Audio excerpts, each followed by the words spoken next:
Right now on Wave 3 News at 5, we continue to follow breaking news of shootings with multiple fatalities here in Louisville's West End. Good evening and thanks for joining us. I'm Scott Reynolds here at 32nd and Kentucky. A peaceful, sunny Thursday afternoon had parents waiting to hear the sounds of school buses. Instead, they heard gunshots and sirens. The violence erupting around 1 o'clock this afternoon at 32nd and Kentucky. One person shot dead on the porch, one killed on the sidewalk, a third victim in serious condition, and a fourth drove himself to 26th and Elliott, we're told, with non-life-threatening injuries. Then, despite a swarm of police officers, LMPD told me at least 50 officers on the scene here and all kinds of cop cars around and yellow tape up. 90 minutes later, a second shooting. One woman kills another just a few blocks away at 32nd and Greenwood, and then police opened fire on that woman who shot the other lady. And she is now in the hospital. Our Jamie Weiss was literally in the middle of that second shooting scene. Jamie, you heard the gunfire and dove for cover. It was a terrifying moment, Scott. I was on the air updating you at home about exactly what was going on when we noticed a very emotional woman walking up to that home on South 32nd Street where the bodies were still laying. The next thing we knew, we were off the air, heard screaming between two women, and then the shots started ringing out. Take a listen to and a watch to exactly how that all unfolded with us right in the middle of it. As you can see, people are very emotional. This is a very tough scene right here.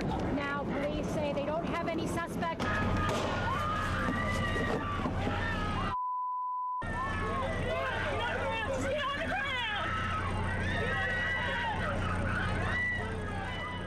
Clearly very chaotic. You can see police have confirmed what we saw. That woman that you saw walking up to the scene started arguing with another. They say one of these women opened fire, killing another. Police then say they shot the woman shooting. She was taken to the hospital, and we are unsure of her injuries at this point. All that time, you could see the video was actually being shot from the back of our live truck. Photographer James Thomas and I jumped inside that truck as quickly as we could to try and take cover. Heard at least 10 shots ringing out. Everybody was on the ground. Police were running with their guns out, trying to control what was a very chaotic situation. Boy, Jamie, I'm glad you're safe, and so many people here are just frustrated with the violence that's happened in the Parkland neighborhood. As one resident here told me, it seems like there's shootings every night. They're just trying to get on with their normal lives. But then, after this scene seemingly was secure with all those cops here, that second shooting took place. Our Connie Leonard talked with a relative of one of the victims in that shooting, with the woman shooting another woman. Yeah, Scott, this situation is so fluid. When we were listening to Chief Conrad give us an update, all of a sudden a lady walked up and started crying, saying that the victim, this woman that was laying on the ground, was her cousin. And she told me that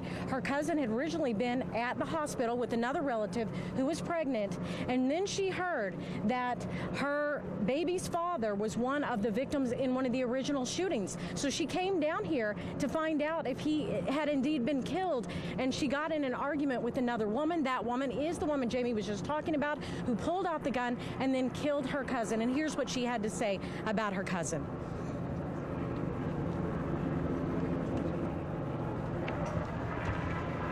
When she got shot, she ain't number 22 years old. She got a son.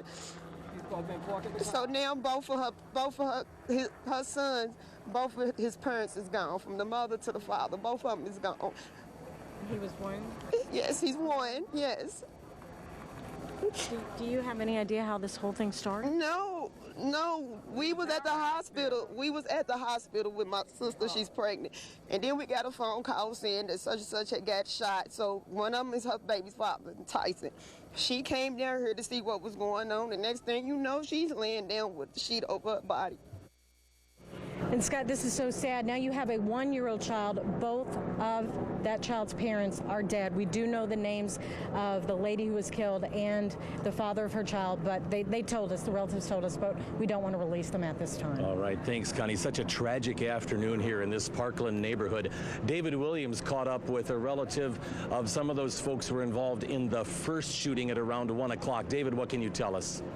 I talked to the mother of the man, one of the survivors from the original shooting scene on 32nd. He drove himself here, according to his mother, to 26th and this area, Elliot. I'll step out of the way and show you. You can see crews are still here investigating. Homicide is on the scene. If you look closely, you can see the car. Police believe that man was driving. There is a bullet hole that is in that car. The mother of that man says she was trying to figure out what happened. She says her son drove himself from that area to here. We talked to her earlier about what she says happened to her son. I haven't talked to him. All I know right now, he's stable. He got shot in the thigh and he's stable. That's all I know.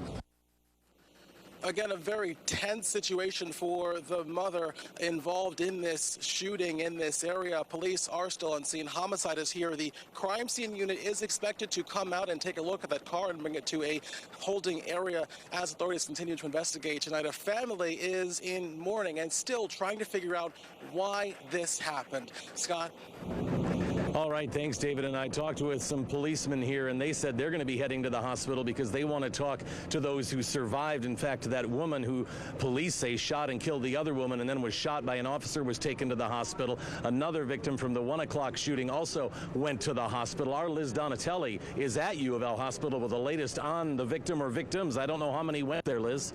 Yeah, Scott, what we think right now is that there are 3 victims here at University Hospital, 2 men from the first shooting and a woman from the second shooting. The hospital is on lockdown. We do want to show you exactly what it looks like right now. You're taking a look at University Hospital, where we were told at 4:27, that was our latest update, that the hospital was on lockdown. You're taking a look right now from the air. Now, we did speak with a man who was inside. He described it as crazy, said he was able to get out before this was, that he was locked inside. He said there were no sirens, but people were definitely yelling and hurrying about inside. Now, we want to bring it out live here for just a minute because I do want to point out that there are several parked cars here, marked LMPD officers outside of the emergency room here just in case they're worried that possibly victims' families will come to the hospital or people involved in the incident and there could be some sort of confrontation. But as of right now, since we've been here, things have been quiet, and a spokesperson at the hospital does tell us that this is a precautionary lockdown, and as of right now, no incidents to report. Scott, we're going to send it back to you. All right, thanks so much, Liz. I give you a look at the scene right now, 32nd and Garland, that area, as you look at the live picture from Air 3. Again, as parents were really getting ready for their kids to come home from school, the shootings started happening around 1 o'clock, but a lot of those kids couldn't get home because of all the cop cars, the police tape up, and ambulances here, so they were taken to Central High School. We showed you that a little bit earlier, about 50 to 80 kids, we were told. JCPS got them there, contacted families so they could be picked up or brought home later. And then I talked with a lot of the policemen here, and they pointed out to me, in fact, that it was Chief Conrad bringing water in. The new police chief here, been on the job for just weeks, said he was going to get involved in the community, said he wanted to really go out and talk to every neighborhood about what their concerns were. He's working with the 2nd Division here today that covers this area. Here's what he had to say about the eruption of gunfire.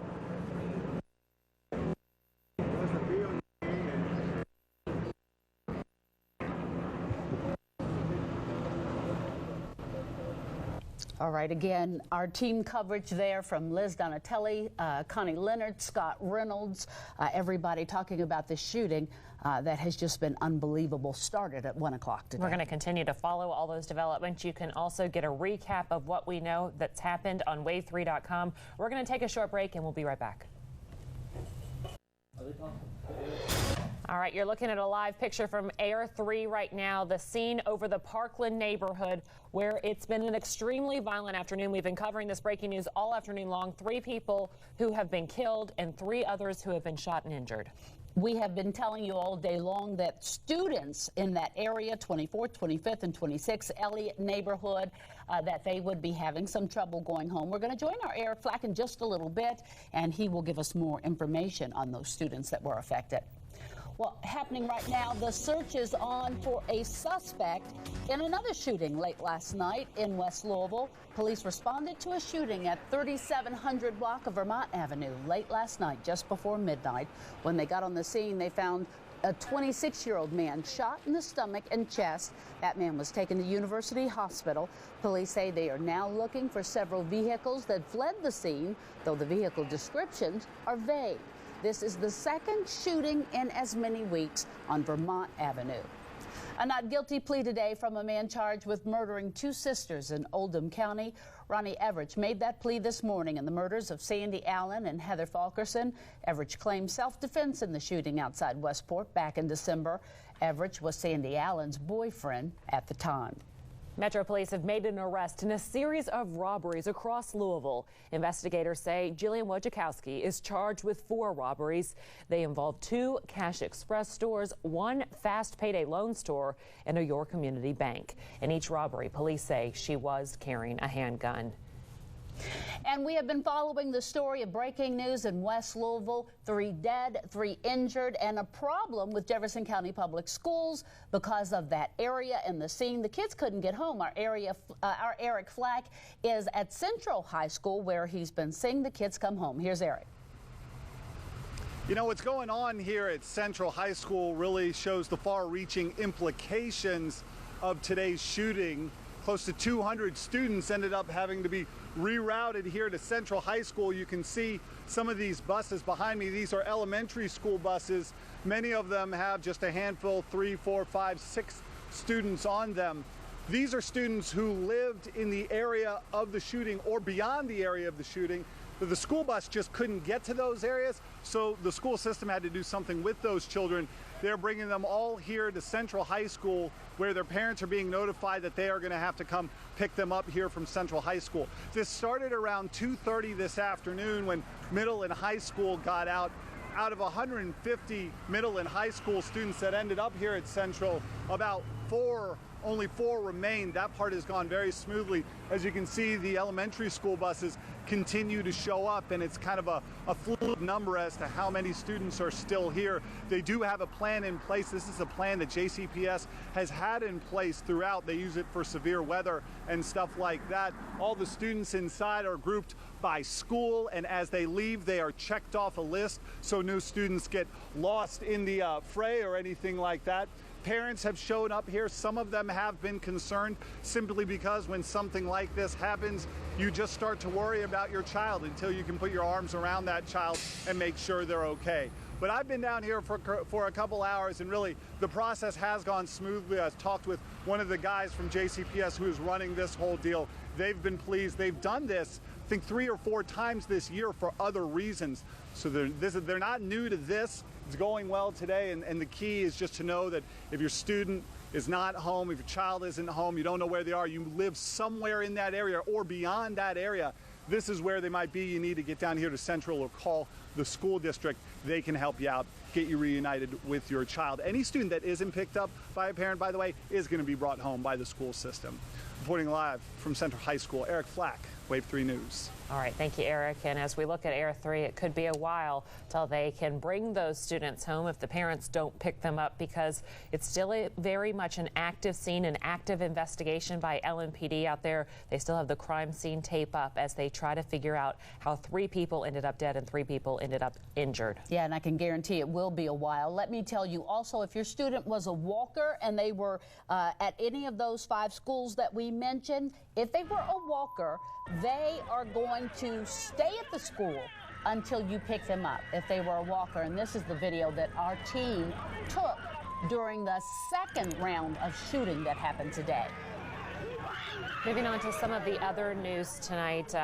Kentucky State Police have charged a division director at the Kentucky Finance and Administration Cabinet with driving under the influence of drugs. 58-year-old Jerry Lunsford was pulled over Monday morning shortly after leaving work because he was ill. Police say Lunsford had slurred speech and swayed on his feet during field sobriety tests. The citation said Lunsford told police he had taken the painkiller oxycodone because he had broken his ribs that morning. We will continue to follow the breaking news of the shooting in West Louisville and more. Stay with us on Wave 3 News. Working for you. This is Wave 3 News at 5 with Dawn G. and Janelle McDonald and Chief Meteorologist Kevin Harnett. Metro Police are joining thousands of law enforcement agencies across the country in a holiday traffic enforcement blitz. Metro Police and other agencies will be looking for people not wearing their seat belts, as well as impaired drivers. Kentucky seatbelt usage rate is 82%, and that's still lower than the national rate of 84%. In 2011, Kentucky roadways had 721 fatalities. Of those, 338 were not wearing seat belts. That's over 58%. The enforcement blitz kicks off tomorrow. Remember that, and runs through June 3rd. When the Kentucky Speedway held its first NASCAR Sprint Cup race last July, it didn't turn out like it was planned. A lot of fans who bought tickets didn't even get to see the race because of some major traffic issues. Since then, big changes have been made in and around the track to prevent it from happening again.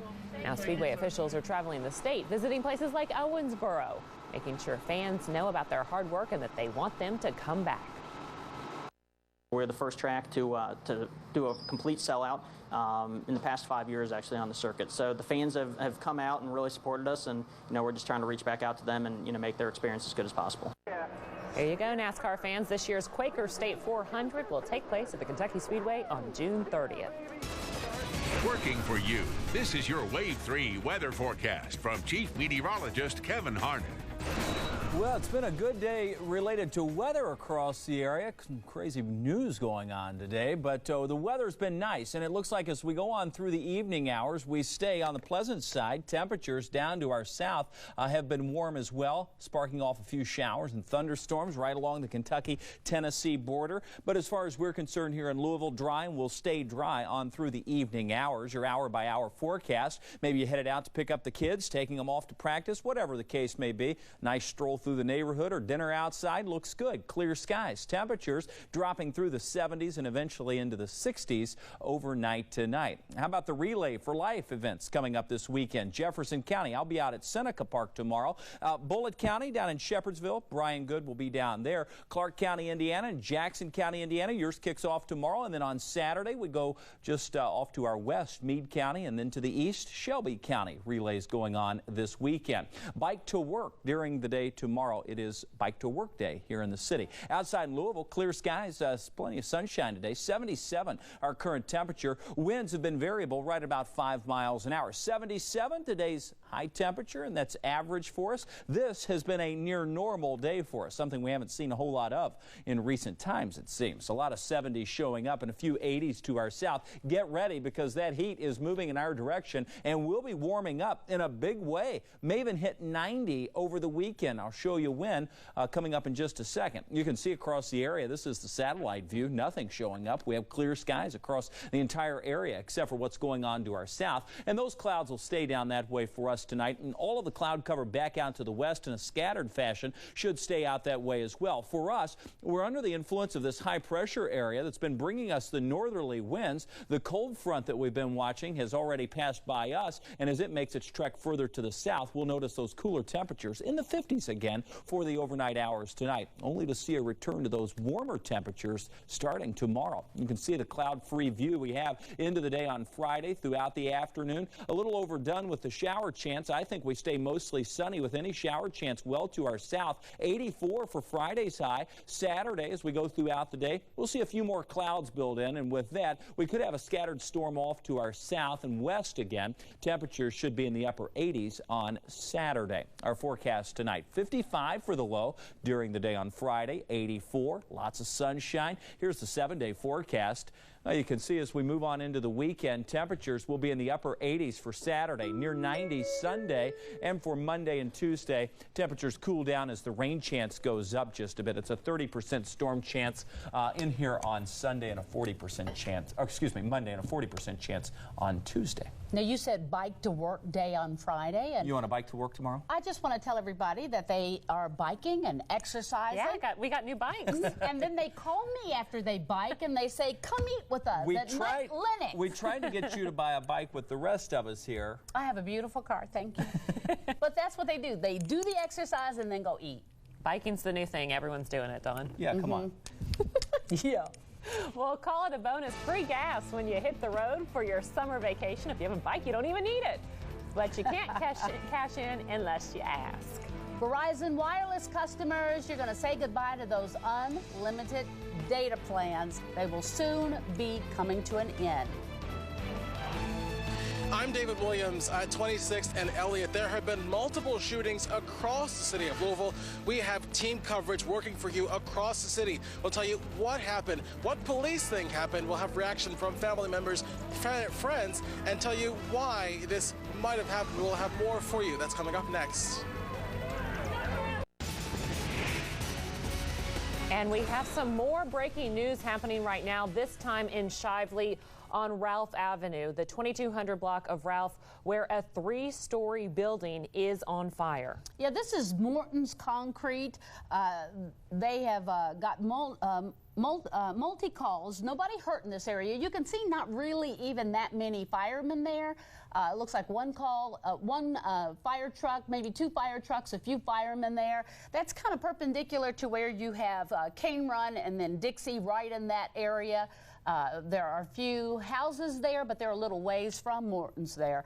But it looks like they are putting it out with the few firemen that they have. You see smoke, and even the flames have gone down since we got a call about that fire. And again, that is on Ralph Avenue in the Shively area.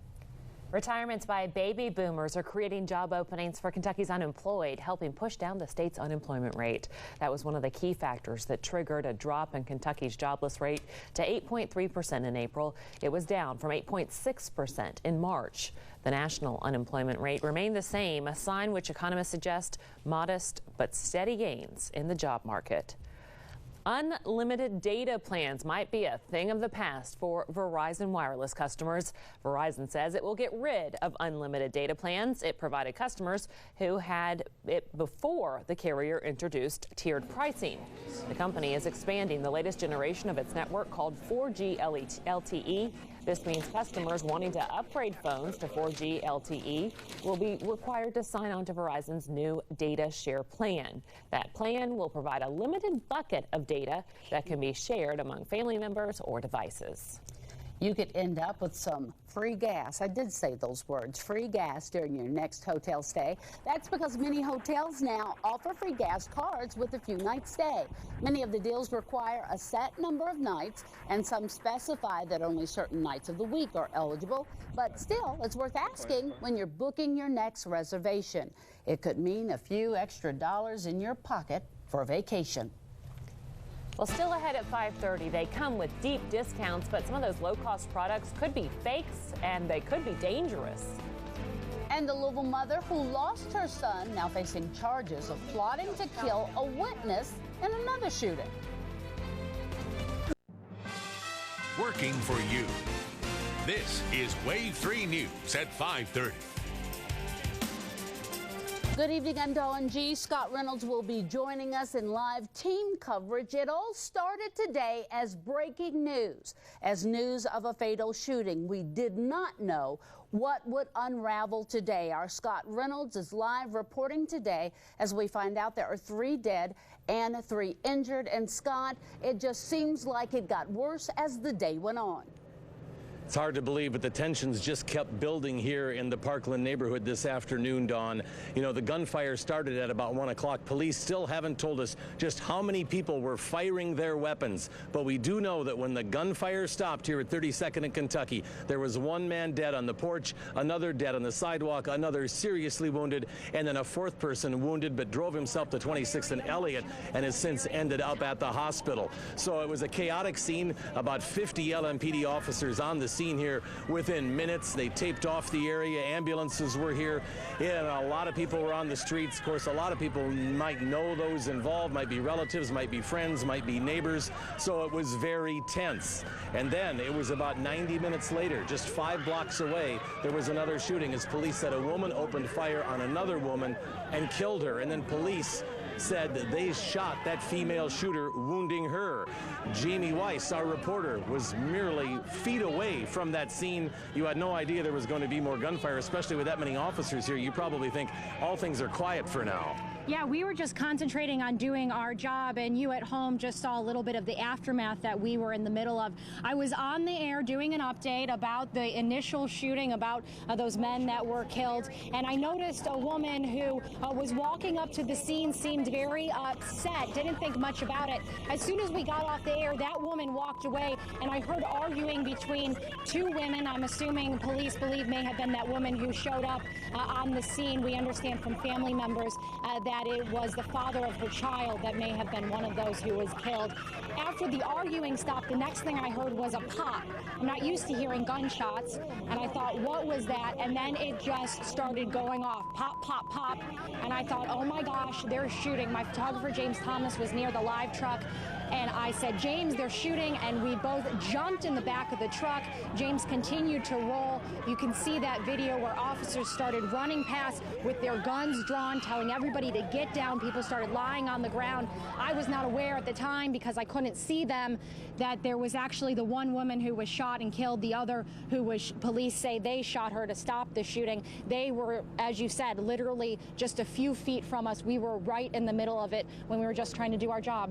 And at that point, you're in the truck and the gunfire goes on. Did it last quite a while, or was this a 5 or 10 second span of gunshots? It was really quick. The initial one went off and I didn't know what it was. And so just went off really quick, and we were able to get in the truck while the last shot was going off. We didn't know where they were coming from. We didn't know how close we were to it. I just very emotional. This is a very tough scene right here. Now police say they don't have any suspects.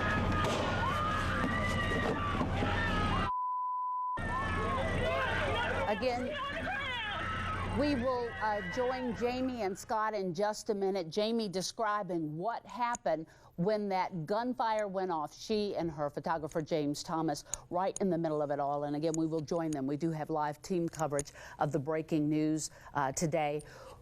We are going to listen to our new chief, Chief Conrad, who says one of his goals is to get into the community and make sure that they are safe. Let's listen to what he had to say today, this being one of the biggest confrontations, one of the biggest conflicts since he's been here. You know, this level of violent behavior is unacceptable. I was down here earlier today. My point was to get to know the officers, to have an opportunity to interact with the community. This was not the type of interaction that we were looking for. We will have officers on the scene in the area, not only tonight, but in the days and weeks to come. This is unacceptable. We want to work with this community to make it safe. And today was an unfortunate incident. Again, as you heard him say, it was his plan to work with the community. This is not how he planned to get out in the community. Again, University Hospital was on a lockdown. We gave you that information just a few minutes ago. Our Liz Donatelli covering that side of the story. Again, we have live team coverage. And Liz, still on the lockdown. Is everything safe there so far? Yeah, Dawn, as far as I can see, they are. We got the update of this lockdown about 4:30 this afternoon. I took a walk up to the front door a few minutes ago. They're still not letting people in there. And I spoke with a gentleman who had been outside. He was inside at the time. He said the only way in and out of the hospital right now through one door, just one door, and there is a metal detector. At one point, they said there was an officer stationed at the front door, and I walked by the front door, and it did not appear as if they were letting people in and out as of right now. We do want to bring you back live right now, and you're taking a look where there are several marked police vehicles. This is near the emergency room area. However, we want to point out that we have not seen any activity in this area as of right now. The lockdown, University Hospital is telling us, is a precaution. As for incidents, they have not seen any yet. And again, this is just a precaution in case anyone involved in the shooting does come here. If there's any sort of confrontation, they are directing traffic through one door only, and key cards and stuff like that will not work through the side door. So guys, we're going to be back out here at 6 o'clock. Oh, and one more thing, we do want to let you know there are 3 victims from the shooting inside, 2 men and 1 woman that we know of so far. So we're going to be back out here. We'll bring you updates at 6 o'clock. Reporting live at University Hospital. Elizabeth Donatelli, Wave 3 News. All right, Liz, thank you. And I guess they can't be too safe, especially with that second round of gunfire going out and that argument between the two women. They certainly want to be safe. And again, we had our David Williams earlier at 26th and Elliott. That is where the gentleman that was shot in the thigh drove himself from the first incident at 32nd Street to that area. Our David Williams was there. David? Dawn, the scene is now clear. The area is open. This is where, according to the victim's mother, he drove himself from that scene at 32nd after being shot. His mother said he was shot in the thigh. She says he drove himself over here. Earlier, LMPD did tow away the car. Police believe he was driving. There was a bullet hole in the back of that car. LMPD telling me that man was taken to U of L Hospital. He was shot in the lower body. There was no word on his injuries. Police believe that was the car he was driving. His mother says she doesn't know why this happened. She told me this just doesn't make sense. When we talked to her this afternoon, here's what she said. I haven't talked to him. All I know right now, he's stable. He got shot in the thigh and he's stable. That's all I know. And again, police have just cleared this scene. We will have more for you and we'll hear more from the man's mother at 6. Working for you live along 26th Street, David Williams, Wave 3 News. All right, thank you, David, very much. Live team coverage of this shooting in West Louisville. And again, the University Hospital on lockdown because they're not sure what else will happen. If you know anything about this case, we are asking you to call 574-LMPD. And as a member of this community, I'm asking that there be no other kinds of shooting that have anything to do with this incident. So we're going to take a quick break and we'll be back with the news in just a second. Stay with us. A mother who lost her son to gunfire is now accused of setting up a man to be killed. She's now in jail, accused of being part of a twisted ring of violence before her son was shot and killed. Wave 3 Scott Atkins untangles this web of violence. Police arrest the mother of a teen boy killed. Detectives claim Kendra Wilson plotted to kill a witness in another shooting. The attempted murder happened one day before Wilson's son was shot and killed. Plead not guilty. A mother in jail for attempted murder. Her son gunned down. Police say Kendra Wilson's teen boy had nothing to do with all this violence. You have a mother that is in jail right now shortly after burying her son. Derwin Webb is Wilson's attorney. Here she is during arraignment for attempted murder and witness intimidation. Louisville Metro Police claim that Wilson plotted to kill a witness in another shooting the day before someone killed 15-year-old Gregory Holt at their Cloverdale apartment. Here's Wilson shortly after her son was killed. What they came and took was my son's life, and he didn't deserve that. Wilson is accused of trying to kill a man who later became a suspect in her son's murder. Here's where our sources say it all began. Police say Wilson tipped off a person who then tried to kill James Mallory, scheduled to testify in another trial. Mallory was shot and slightly wounded the day before the teen boy was killed. Keep in mind, Mallory is one of 3 suspects charged with murder in the teen boy's death. Police now believe Mallory and 2 other men went to Kendra Wilson's home looking for her. The reason? Sources say Wilson plotted to kill another man set to testify in a completely different trial. Wilson's attorney said police don't have their facts straight. And right now you have some credibility issues. You have a person that is stating that she was involved in this case, a person that is charged with killing her son. You have another person who is a co-defendant in this case that's a convicted felon that is on the run. Sources close to the case say police believe Kendra Wilson tipped off William O'Bannon about where to find Mallory. O'Bannon was charged with trying to shoot Mallory. According to police records, O'Bannon and 2 others confronted Mallory about testifying against their friend, John Hotboy Jones, in his trial. If it all seems confusing, you're not alone. Even Kendra Wilson's attorney is trying to understand it all. I'm trying to get my arms around this like everyone else is, and the person who has to suffer from all this is Miss Wilson, more than anyone.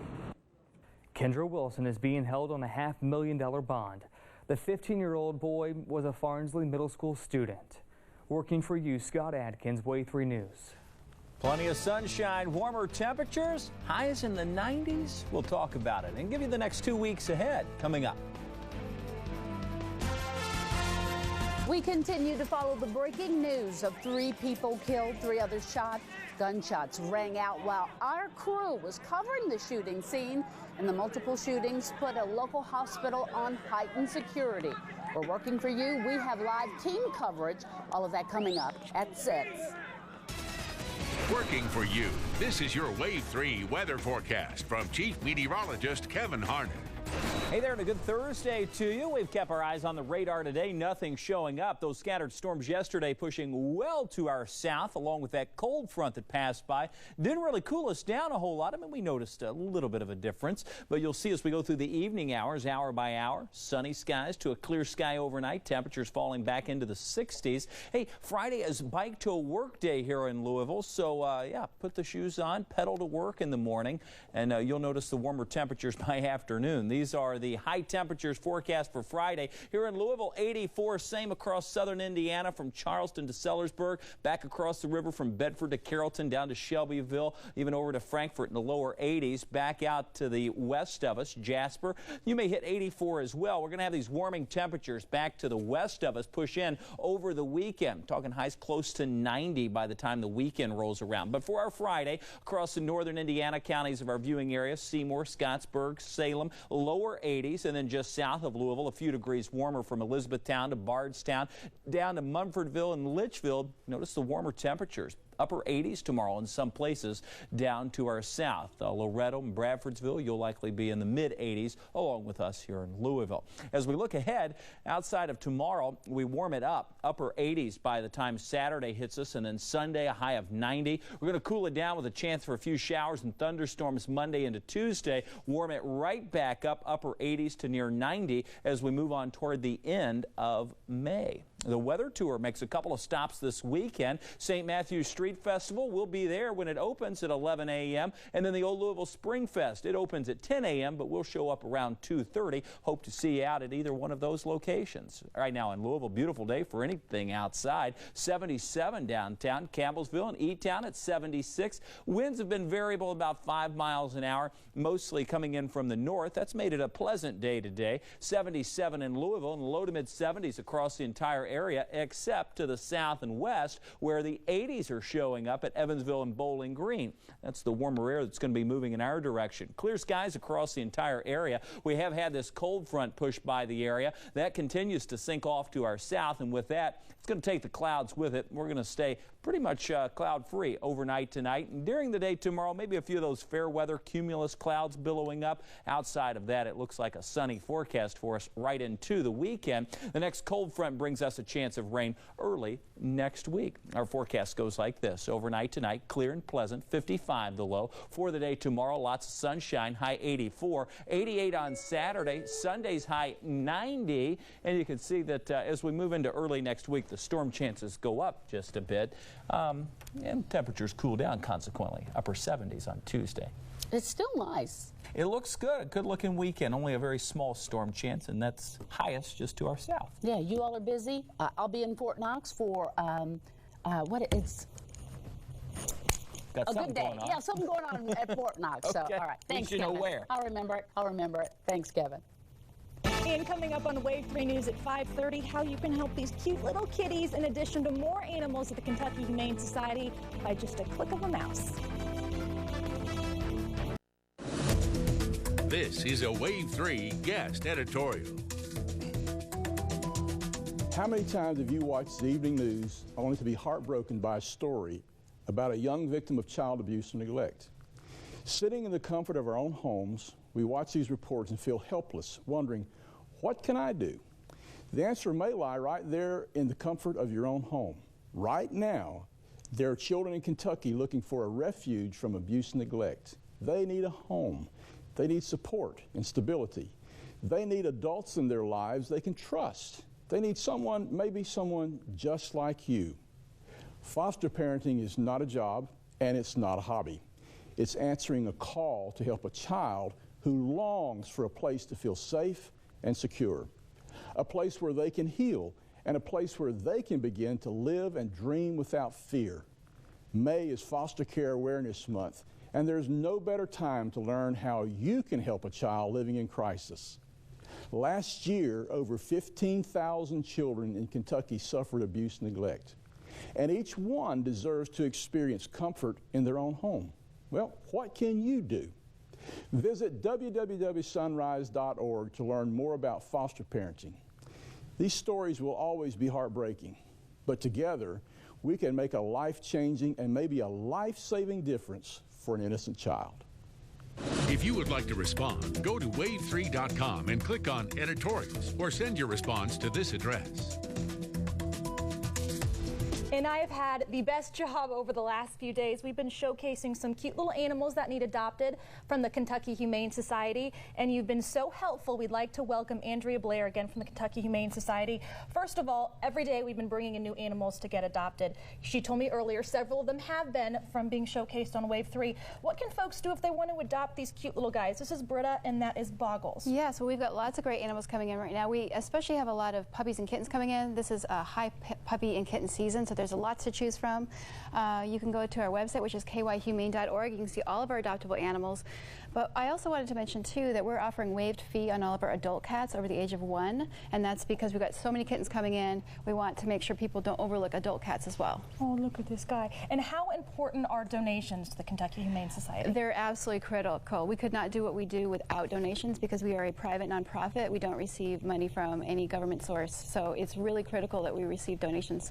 And that's why we're asking your help from everybody at home. All you have to do is go to our Wave 3 Facebook page, click like, and if we get 100,000 fans, the Sam Swope Auto Group will donate $5,000 to the Kentucky Humane Society. And this time of year, you have so many kittens, so many puppies, and don't forget about the older animals that need adopted too.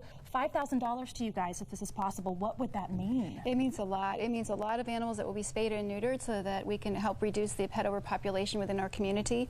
That's our #1 job, honestly, as the Humane Society, the Kentucky Humane Society, is we focus on proactive solutions to pet homelessness, which is #1 is spay and neuter, education, and of course adoption as well. And we had a puppy on our show a few days ago. I wanted to say Randy, he was with Don and I. He has been adopted. He has. And how could you not want to adopt these cute little guys? So all you have to do, of course, go to the Kentucky Humane Society or go to the Wave 3 Facebook page and click like, and hopefully $5,000 will be donated to you guys. Thank you, Andrea, for joining us. We appreciate it. Don, how cute are these little two kitties? I love them. They'll make you feel better. Thank you, Lauren, very much. Appreciate that. Well, stay with us. We will have more information on this breaking news. 3 people killed, 3 wounded. University Hospital now locked down as the wounded have been moved to that hospital. I'm Scott Reynolds. I'm going to have the latest on those shootings, Dawn, coming up here from 32nd and Kentucky. It all started about 1 o'clock, and one of our reporters got caught up in the middle of it a little bit later as the gunfire kept on going. The latest next at 6. Working for you. This is Wave 3 News at 6. Right now at 6, extreme violence in Louisville leaves 3 people dead and 3 people hurt. The tense moments caught on camera by our crew in the field, and that story continues to unfold. Police are investigating 2 scenes in West Louisville, one on 32nd Street, the other on Elliott Street. We have live team coverage. Our Scott Reynolds and the team have been in the middle of all that chaos. And Scott, what are the crews telling you tonight? Well, police here are still working, Janelle. We expect that these investigators will be on the scene probably throughout the night. They'll stay here because the tensions are still high in this neighborhood. The crowds of people, though, who live in this area, they have gone back home. It's dinner time. No doubt the topic of conversation, what happened at 1 o'clock when gunfire erupted at a home near 32nd in Kentucky. We know that there were 3 people killed. 1 man found dead on the porch, 1 found dead on the sidewalk, and another one seriously wounded. Another one drove away wounded. And then, of course, that 3rd fatality happened about 90 minutes later when 2 women got into an argument. One of them killed. Our Jamie Weiss, you were right there where that gunfire erupted. Yeah, we unfortunately parked in the wrong spot, not knowing what would happen. We got here really not long after that first shooting at 1 o'clock. We were working to gather information, and we noticed how on edge people were. People were arguing, yelling at each other when we pulled up. Officers were trying to split them up. We didn't realize how high the tensions were until we got caught in the middle of the gunfire. It started as an upset woman who family says saw the body of her loved one dead on the ground. Over to 26 and Elliott, where we saw her while we were live on the air. The next thing we know, there was arguing and shots fired. Photographer James Thomas and I took cover in the back of our live truck and watched, like everyone else who was taking cover on the ground. We now know, according to police, one of the women involved in that argument shot and killed the one she was fighting with. Police say they then shot the shooter, who was taken to the hospital. In the middle of that, as police saw us rolling, they asked us to get out of the way. They knew how dangerous it was. They were asking all those people in that area to get down on the ground, get out of the way. We drove away as quick as we could, and honestly, I knew they were calling for paramedics. I knew they were calling for help. I knew someone may have been injured, but we were just trying to get to safety, to get out of the way. It wasn't until just a few minutes later that we left that I realized just how serious that shooting was, that we were right in the line of. And of course, police were really trying to secure that scene. In fact, one of the officers was hollering at you and your photographer. Yeah, they were. Officers were talking to all those people who were out there. They were trying to gather information, so they were in the middle of it. They came running with their guns drawn. They knew it was not safe for us to be in there, and they said you need to get out of here. All right, thanks, Jamie Weiss, who was caught up by that gunfire at the 2:30 shooting here today. And when you come on the scene, you hear a lot of people screaming and some crying because relatives, friends have been lost in these shootings today. Connie Leonard, you got to talk to one of the victims' relatives. Yeah, Scott, what's so sad about this whole situation is that two of these victims were young parents of the same child. A cousin came up to us telling us that the woman who was shot, that Jamie just told you about, was actually at the hospital with a relative who's pregnant. She heard that the father of her child had been shot and killed. She comes down here to see what's going on and gets in an argument with another woman who then shoots and kills her. And then police, of course, had to shoot that woman. Here's what the dead woman's family had to say about all this violence. It needs to stop. It needs to stop. It needs to stop. There's too many black-on-black crimes are killing each other for no apparent reason. She's 22 years old, man. She's 22 years old, dude. I swear, man. Too many young people are dying. They took my cousin Too many young from people me. are dying. Y'all need to get out here. Y'all need to get jobs. Y'all need to take care of one another. Stop the gun. Councilwoman Attica Scott lives right here, just 3 blocks down at Hale. And Attica, what a day it has been. I know you had to get your son picked up at Central High School when you heard this was going on. What are your thoughts on all this violence? My thoughts are that our community needs to sit down with the mayor and the Chief Conrad, to look at some real strategies of how we stop this violence before it gets out of hand. Summer is almost upon us, and that's when people really get out of control, and our neighborhoods need bridge builders to bring us all together. You said as a mom you were so worried about your kids, but you were able to go pick up your kids, and some mothers didn't have that. I had the privilege of leaving my office and going to Central High School and picking up my son, but there are parents who had no idea what was going on. They're not privileged to be able to watch TV during the middle of the day when they're at work, or they don't have transportation to pick up their kids. All right, Councilwoman, thank you for joining us. And Scott, she said she's going to watch the situation and make sure that police do follow through with keeping officers down here. Boy, we're going to have more from Chief Conrad about that, because he really wants to do a lot of community policing, and this will be one he'll target on for sure. We know that one of those original shooting victims who was wounded got in a car and drove away to 26th and Elliott. That's where we find our David Williams live tonight with more. David? Scott, we talked to that man's mother. He's one of the survivors from the original shooting this afternoon. When we spoke to her, she was distraught. She was trying to collect her thoughts and really figure out what happened involving her son. She told me her son was shot in the thigh in that original shooting, drove himself over here to 26th and Elliott. Then she says her son was taken to the hospital. She says when we spoke to her, she said her son was in stable condition. When we were here earlier this afternoon, we saw a car that police believe the man was driving. There was a bullet hole in the back of that car, and that car was removed by LMPD this afternoon. The scene is clear right now, but this afternoon, here's what his mother had to say. He's stable. He's okay. But the other two are not, and they're all in their mid-20s.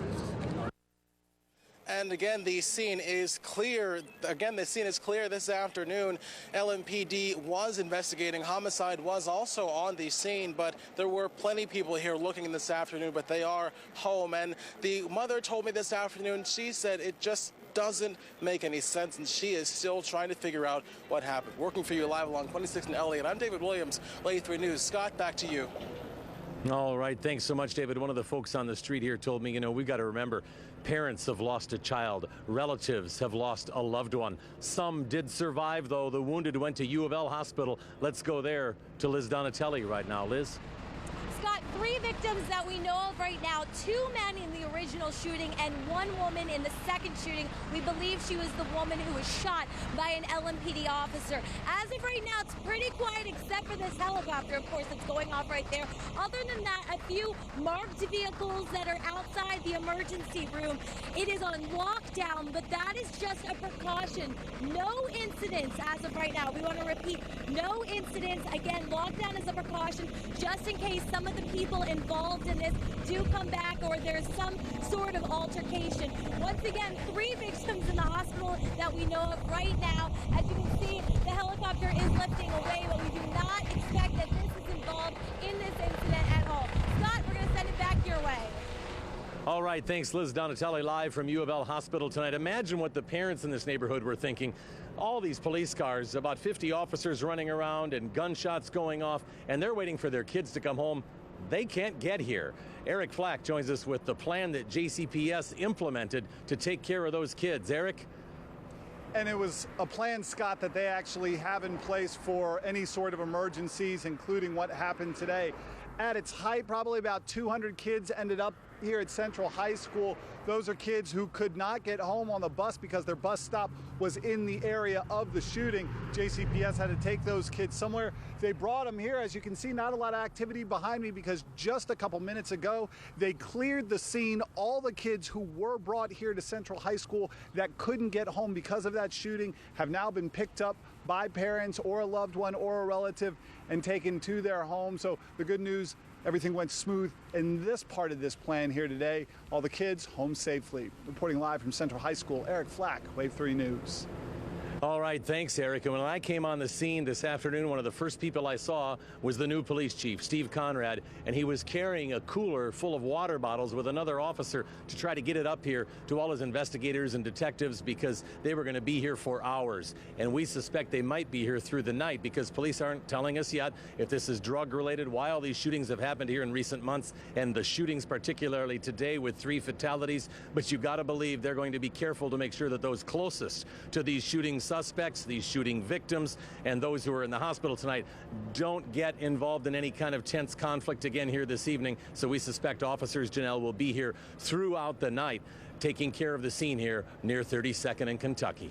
Yeah, hopefully cooler heads will prevail. Thanks, Scott. And Wave 3 is bringing you all the information you need to stay up to date on the story. Head to wave3.com. We're going to continue to update it as anything develops.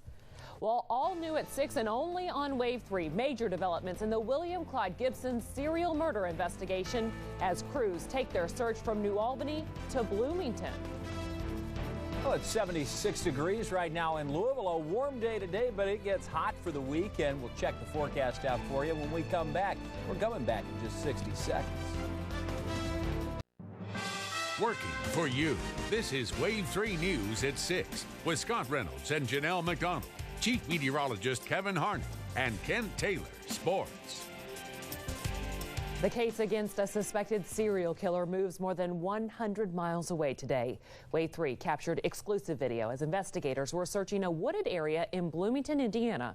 Wave 3's Katie Bauer continues to follow this story. And Katie, as soon as people hear that they're searching in Bloomington, their minds will probably go to Lauren Spear. So what can you tell us? Janelle, sources tell us this is not connected to the missing IU student. We were told earlier today William Clyde Gibson was out of jail with investigators for several hours in Bloomington. Take a look. This is exclusive video of New Albany police checking out a new location. It all happened on Airport Road, southwest of the Monroe County Airport. Around 11:30, several unmarked police cars and vans were at this site as investigators took a look around. After a couple hours, they left the scene, only to return around 3 to collect some soil samples. The Monroe County Sheriff's Office says that a tip led New Albany police to this wooded area in search of a female's remains. But the Sheriff's Office says it has nothing to do with any of their cases. Our cameras never captured Gibson at the scene. In the last couple weeks, New Albany police have been checking out several different areas.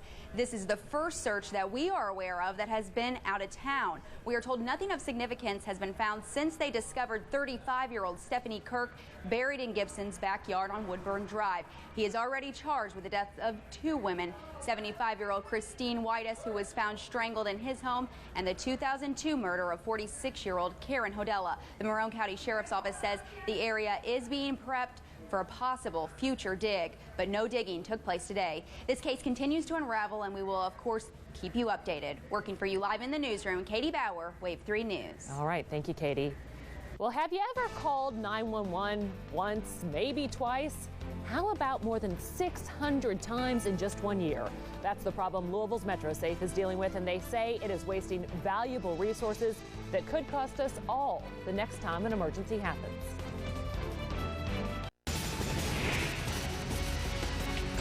It has been a crazy afternoon. Breaking news, 3 people dead, 3 people injured, and problems spreading out across the metro from this very, very violent afternoon. About 200 students had to be held at Central High School, and University Hospital's emergency room put on lockdown. It's been a crazy day for emergency responders, and they deal with a lot of stuff every day. In fact, pranksters, a pretty persistent problem for 911 operators. Here in Louisville, I'm told they create competition for open lines, they waste call takers' time, and they risk delaying real emergency response. Most are dealt with quickly, but MetroSafe says one is creating a problem. Tonight, we're looking into one caller who is considered the Metro's worst 911 abuser. Does he need to go to the hospital because he's having trouble breathing? Even during the busiest time of day, MetroSafe has only about 10 people.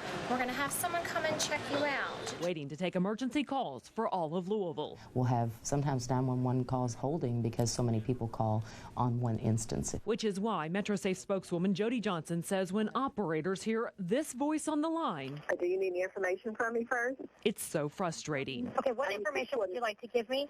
I need to report an assault. That voice on the other end belongs to Connie Marshall. If the name sounds familiar, it's because she was a 2010 candidate for Metro Mayor.